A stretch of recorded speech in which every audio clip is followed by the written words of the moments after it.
Hello friends, आज हम लोग बात करने वाले हैं कि बीएड फर्स्ट ईयर में जब आप इंटर्नशिप में जाइएगा तो आपको क्या क्या करना है और वो कितने मार्क्स का होता है। सबसे पहले हम लोग स्कूल डायरी देखते हैं। स्कूल डायरी जो है वह 5 मार्क्स का होता है। कुछ आप इस टाइप से बना सकते हैं। ये तो मेरा सर्टिफिकेट हो गया, जहाँ हम पढ़ाए हैं वहाँ से मिला है। उसके बाद ये हम अपना स्कूल के बारे में कुछ लिखे हैं जहाँ हम गए थे। उसके बाद देखिए शुक्रवार को फल वितरण होता है, मिड डे मील। उसके बाद बच्चे लोग जो हैं वो मिड डे मील खा रहे हैं उसके बारे में।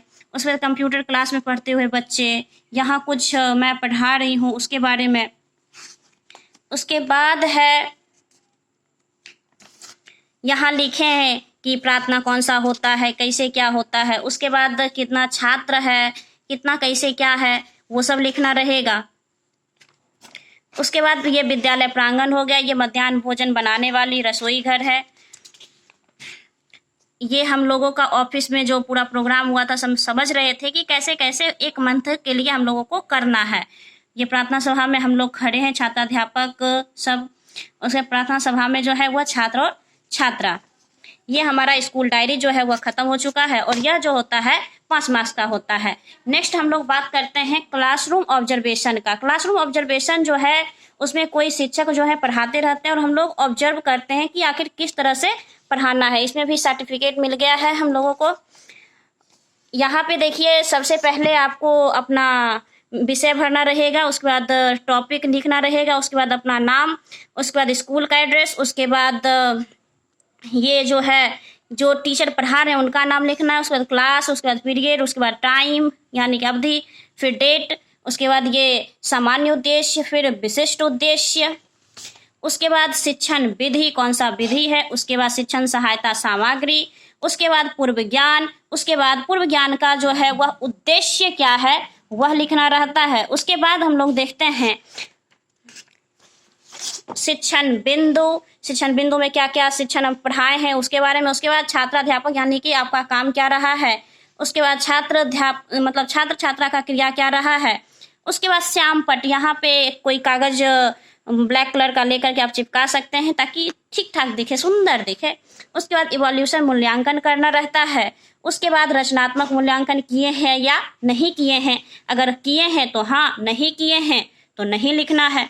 उसके बाद पाठ समाप्ति पे क्या किए हैं वो लिखना। उसके बाद गृह कार्य दिए हैं तो हाँ, नहीं दिए हैं तो नहीं हो गया। तो ये जो है आपका 10 मार्क्स का होता है, यानी कि 15 नंबर का आपका काम कंप्लीट हो गया। अब है स्कूल ऑब्जर्वेशन।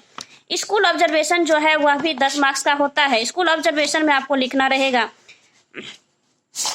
सब कुछ कि कैसा कैसा स्कूल का क्या चीज रहा। ये तो सर्टिफिकेट हो गया। उसके बाद हम बताए हैं कि कब से कब तक मेरा इंटर्नशिप रहा है। उसके बाद देख सकते हैं आप लोग, पलट जा भैया पेज, हाँ, यहाँ पे कमरों की संख्या, बच्चों की संख्या, यानी कि स्कूल में जो है उसके बारे में लिखना रहेगा। शौचालय की व्यवस्था कैसा है, उसके बाद शिक्षक कक्ष कैसा है, पानी एवं नल की व्यवस्था है या नहीं है। उसके बाद लिखना रहता है बेंच में बिजली की व्यवस्था है या नहीं है। उसके बाद स्मार्ट क्लास की व्यवस्था है या नहीं है। श्यामपट्ट की व्यवस्था कैसे है, सुंदर है या नहीं है, वो सब लिखना रहेगा। खेल का मैदान, शिक्षक की संख्या, उसके बाद स्कूल में उपलब्ध खेल सामग्री, साफ सफाई के बारे में लिखना है, फिर मध्याह्न भोजन, इन सारी चीजों के। उसके बाद लास्ट में निष्कर्ष लिख करके आपका स्कूल ऑब्जर्वेशन जो है वह समाप्त हो जाएगा, यानी कि ये भी जो है वह आपका 10 मार्क्स का होता है। नेक्स्ट आ जाते हैं हम लोग संवाद लेखन, यानी कि टीचर्स स्टूडेंट जो है डायलॉग वो है। एक हम आर्थिक कमजोर छात्र पे लिखे हैं कि कैसे कैसे क्या है, ये इसका सर्टिफिकेट हो गया। यानी कि जितना आप 7 चीज बनाए हैं तो 7 चीज में उसका 6 बनाना रहता है, लेसन प्लान 2-2 रहता है, इसलिए 7 हो गया तो उसमें 7 लग जाता है, ये देख सकते हैं। और एक हम मानवता पे लिखे हैं, ये हो गया हमारा ये। अब नेक्स्ट आता है हमारा केस स्टडी। केस स्टडी है कि किसी स्टूडेंट का, चाहे वो सृजनात्मक बालक हो कि बालिका हो, या फिर हम एक स्टूडेंट का बनाए हैं। नेक्स्ट उसका ये क्या होता है उसका इंट्रोडक्शन दिए हैं। उसके बाद केस स्टडी से क्या चीज फायदा है। उसके बाद केस अध्ययन यानी कि केस स्टडी के उद्देश्य क्या हैं। उसके बाद समस्या की प्रकृति कैसी है। उसके बाद विशेषता, कमी, उसके बाद सामंजस्यता, खेल कूद, यानी कि बच्ची जो है वह किस तरह से है, ये इन सारे चीजों में वो क्या हुआ सामंजस्य कर पाती है। सांस्कृतिक ज्ञान, निष्कर्ष, उसके बाद सुझाव दिए हैं स्टूडेंट को, उसके बाद हम टीचर्स को भी सुझाव दिए हैं कि किस तरह से पढ़ाएंगे ताकि वह बच्ची जो है वह आगे बढ़ पाए।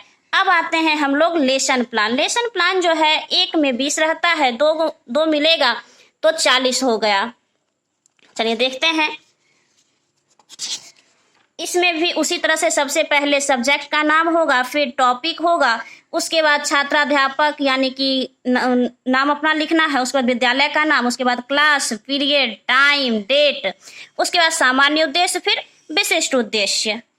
उसी तरह से सारा सब कुछ है। फिर शिक्षण विधि है, शिक्षण सहायक सामग्री है, पूर्व ज्ञान है, फिर छात्राध्यापक क्रियाएं हैं, उसके बाद छात्र छात्रा क्रियाएं हैं, उसके बाद उद्देश्य है, उसके बाद यहाँ पे आपका शिक्षण बिंदु क्या है, फिर छात्राध्यापक छात्राध्यापिका क्रियाएं क्या है, फिर छात्र का क्या क्रिया है, उसके बाद आप लोग जो है वह ये ब्लैक बोर्ड का कितना यूज किए हैं वो सारा सब कुछ रहता है। यहाँ देख सकते हैं कुछ ऐसा करके हम बनाए हैं।